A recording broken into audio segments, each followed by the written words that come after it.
I'm a beekeeper in Bergen County, Woodridge, New York, and also Eldred, New York. And one of the amazing things that I found, I'm beekeeping for a couple of years now, one of the amazing things I found is there's a huge population of feral hives. What feral means are honeybees are not indigenous to Teaneck. They're not indigenous to New Jersey for that matter. They're not even indigenous to the entire United States. They're actually originally from Europe. They were brought here, and some of the bees that were brought here escaped into the wild. That's called a feral beehive. That's a hive that exists on its own.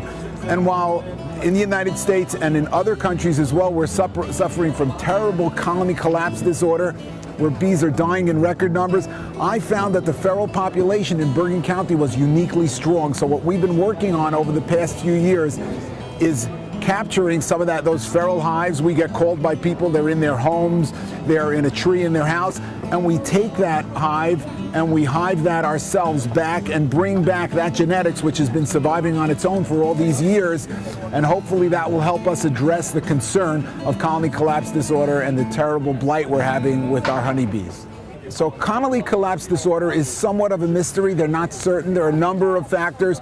The most probable one is the use of insecticides.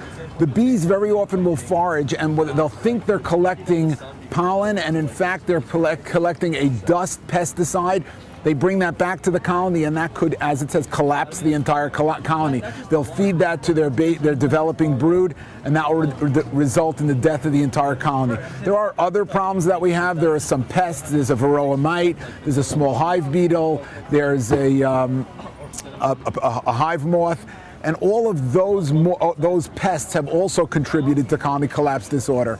And it's just in general the awareness and people getting involved and taking and recognizing the serious danger to not only our honey and our bees, but to the general foods, to our general food supply, because bees dramatically affect the amount of food that we'll have available, because without their ability to pollinate, and they are by far the best pollinators, honeybees, without their assistance we would have far less produce. There are some things that would completely disappear.